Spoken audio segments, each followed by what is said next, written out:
Hey, all you wickedly wonderful witches out there. This is Weird Witchcraft, where we talk about witches, witchcraft, the unseen, and everything in between. I'm your host, Lynn. Today I've got coffee, so grab your favorite beverage and come along while we talk about some stuff. So, what are we going to talk about today? Well, yesterday I went out with my oldest and we went for a mushroom walk. Weren't actually collecting any or gathering anything. We just went so that we could take a look and see. Which also had me thinking about where I work, there's a lot of squirrels. And the squirrels, which I learned this year, I'd never known this before. The squirrels will actually harvest the mushrooms and put them up into the spruce trees to dry so that they can have them over the winter.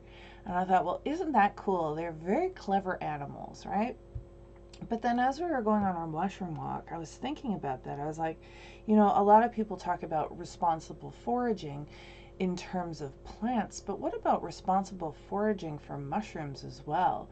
It's not just us that uses them, it's other animals. And I thought about that where it's like, if we take all the edible mushrooms out of an area and you have squirrels there that are relying on this food source, what are they going to do for the winter? And again, it's not something that ever occurred to me because I didn't know that squirrels did that. So I think there were times that perhaps maybe in an area I might have taken more than my fair share.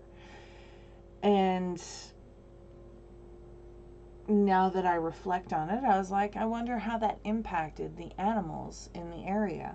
Like when I go gather rose hips, I always make sure that I don't take everything off the bush, as responsible foragers do, right? You only take 20 to 30% of any given bush or area. And I also thought about that. It's like if it's an area where a lot of foragers know, you have one person taking 30%, another person taking 30% of that, another person taking 30% of that. And it's by the time you're done, there's really not a lot left.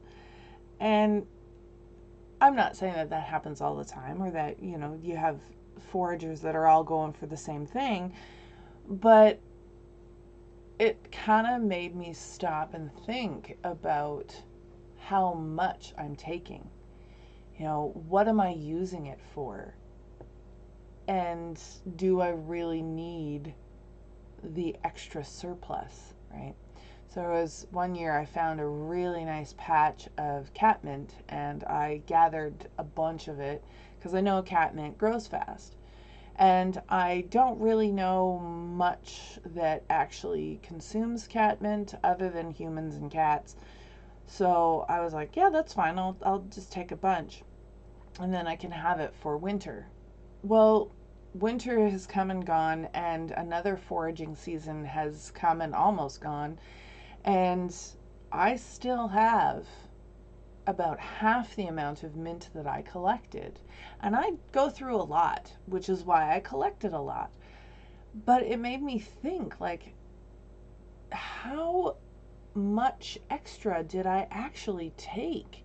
Because if I had done this responsibly, if I had foraged in the right way, I should have had just enough. I should have been running out as it was growing again in the spring.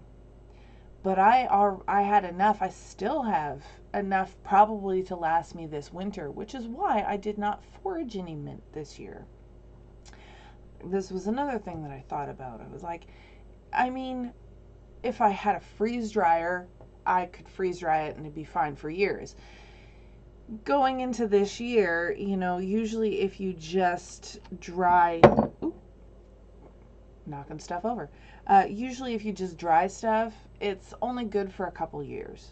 If you have a freeze dryer, it's going to last you like 20 years.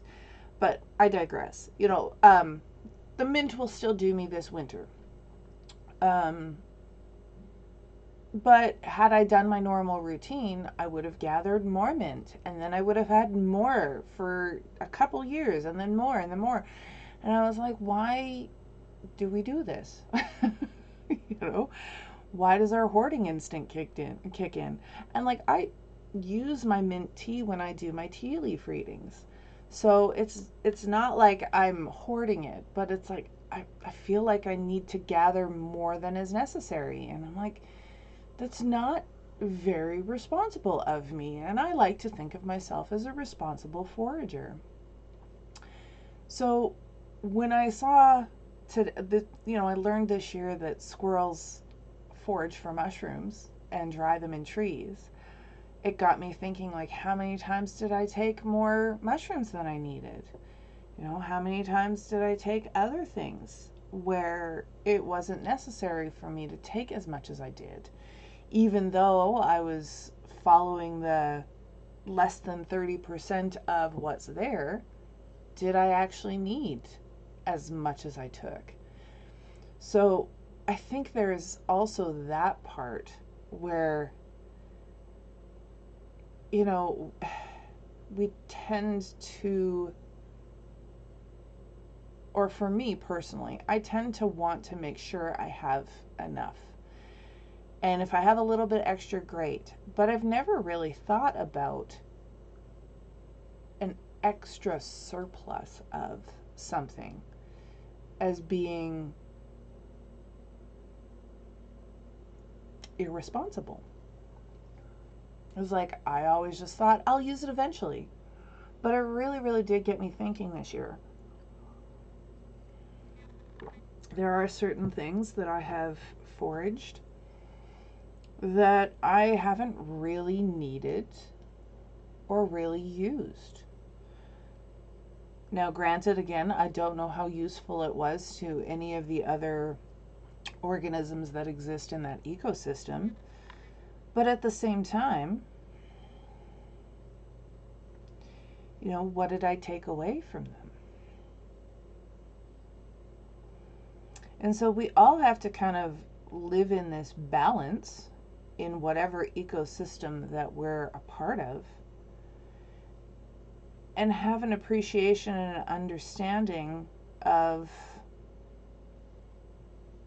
the fact that we are not the only ones that rely on this ecosystem, and we're not really the ones that are respecting the area that we are in. Now, well, I say we, but I'm talking about me in this instance. Like, just thinking back, it's like, as much as I thought I was doing a good job of being responsible, I kind of wasn't.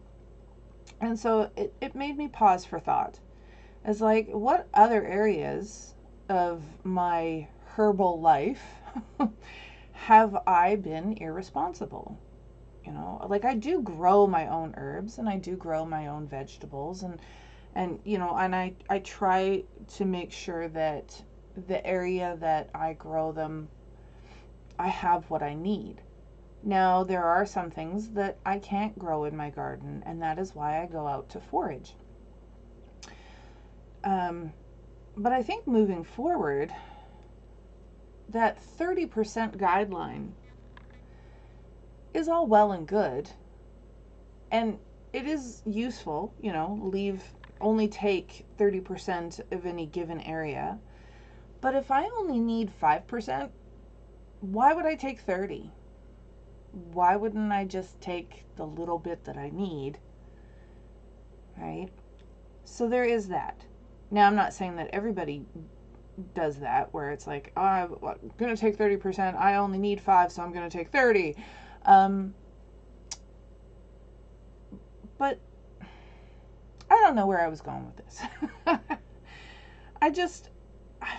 It made me really think about how I do things. I live in a culture that is a consumer culture, right? And we consume way more than we need to. And I mean, that was something that we were raised into. We grew up with that. It wasn't really a big deal. Our kids grew up into that. But now that I look back on it, it's like, how much stuff do I have? Like, look at all the yarn behind me. Most of it's going to projects, but a lot of it isn't. I just bought it because it was pretty, or I bought it because I liked the color, or whatever. Why? Right? I just have this surplus of yarn sitting around. Now, don't get me wrong, yarn is great and I love yarn, but is it necessary for me to have? And the answer is no, it's not. And the more I think about it, the more I realize I have so much stuff that I don't necessarily need.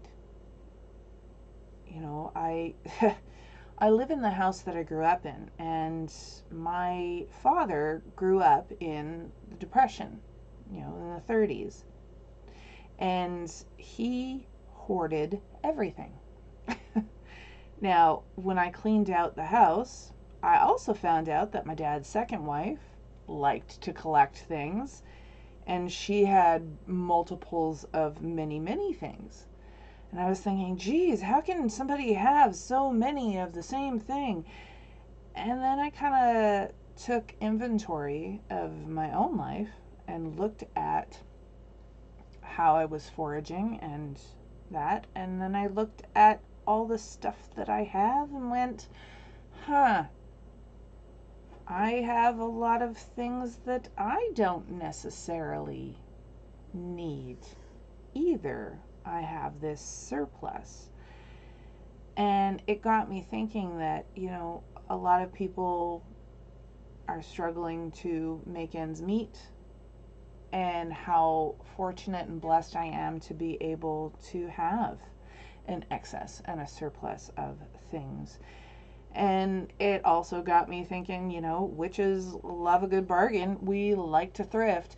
So I think I'll be going through some of my stuff and thrifting it off, and maybe trying to understand why I feel the need to hoard stuff or take more than I really need.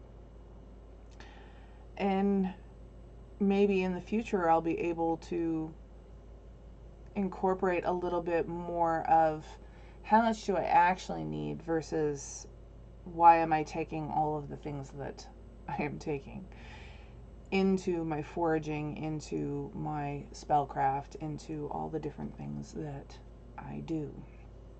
All right. So this little pair of gloves that I'm making, I bought a single ball of yarn to make these. And I'm going to have some left over. So it's like, what else can I make with this? I'm not going to go out and buy more. I'm going to try and use up what I have. And I've kind of started incorporating that into a lot of stuff that I have, or a lot of stuff that I do. It's like when I want to make something, it's like, what do I already have on hand that I can use or use up? So not only was I thinking about responsible foraging, I started thinking about all of the other places in my life where I can be responsible. So even if I'm doing something in regards to my craft or spell crafting or what have you, it's like, what do I have already that I can use? So I'm creating another deck of cards, and I usually use like Bristol cardstock or something like that, but I had a pad of watercolor paper, and I happen to have a guillotine cutter. So I took the big pieces of paper and I cut them down, and I still have more of a pad. So then these are going to be my next deck of cards. So rather than going, well, I normally use Bristol cardstock, so I'm going to go get some more of that because I don't have any, I was like, what do I have on hand? And it's like, okay, I've had this pad of watercolor paper for a year and I haven't used it, and I can use it for these cards. If I decide I want to use watercolor paper for something else, I can go get it at that time. Or I might have some other stuff in here that I forgot I had because I have so much crap, you know. So I have these, and I have pens and these watercolor pencils and inks and all of this stuff. So it's like, I don't need to go out and get more. I already have the things that I require. And I'm not saying that you have to follow this too. I'm just saying this is stuff that I was thinking about. It's like, maybe it's time for me to use up the things that I have rather than just run into the store and grabbing something new. You know, new is fun and all, but I have a lot of stuff that I can reuse or upcycle, or, you know, if I'm not going to use it, maybe I want to thrift it off to somebody so that they can use it. You know, that's the whole point of thrifting, is so that you can get stuff that other people don't need, right? So yeah, it's been an interesting journey for me to kind of delve into thinking about the way that we incorporate things into our lives, you know, and just the little squirrels with those mushrooms in the trees. And I was like, what other things don't I know about that I have impacted because of my ignorance? And if any of you have known me for any length of time, you know that I say that knowledge is power. And I believe that. So this is a prime example of that, where I didn't know something, and now that I do, it's changing my perspective on how I do things, how I see things, how I'm going to incorporate them into my everyday life, right? The more you know, the more you can adapt to how life runs. So that, I don't know if that made any sense, but it's, I know what I'm trying to say in my head. Thanks for coming along to my TED Talk. No, it's, I just find that as I kind of go through and learn about different things, it really flavors how I do anything in my life. And I like learning about different people, different cultures, different stuff. And I really encourage people to learn something they never knew before, and study it and go into it, and not just take off face value something somebody says, because maybe they don't know either. You know, I was listening to something that talked about the English language, and when I create stories, it's like certain names or certain things that people say that could be anachronistically correct, but they just feel wrong. Or, you know, like the uncanny valley kind of feel to it, where it's like it's a little too real. You know, there's, I think I just am rambling now. But what I was trying to say is, when it comes to my doing my foraging and even planting my garden and the things that I put into it, I think from now on I'm going to think a little bit more about the impact that it will have, not only on my life, but on the ecosystem that I live, right? So when I go forage for edible mushrooms, maybe I'll only take enough for a meal and maybe some that'll get me through part of the winter. You know, I don't need mushrooms all the time. Maybe when I forage for certain plants, like mint, you know, because I can grow mint in my garden. There's just certain mints that I like to have a variety. So maybe if I go to forage, because I know that I can grow my own mint, maybe I'll take a quarter of what I normally do, and that'll help sustain me through the winter. I don't need to have it last for 2 years, you know? And I feel like it's important to think about those sorts of things where it's like, what do I really need?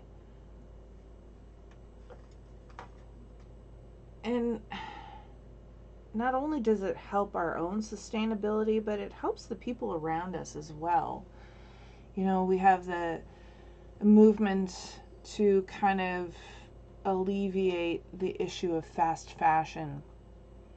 And we have a movement that is here to alleviate food shortages. Like, you go to the grocery store, how much of that stuff do they throw out?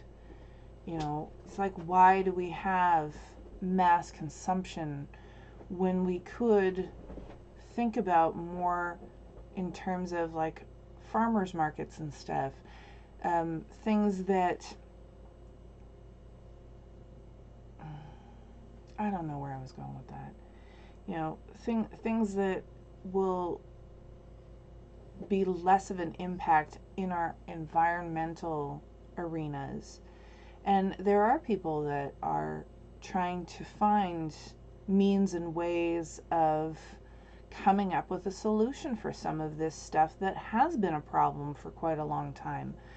You know, talking about it only gets you so far. What are you in your own world and in your own life going to implement to try and help alleviate some of the issues? I mean, if this is something that doesn't concern you, or it's not really something that you think about, that's fine. You don't have to.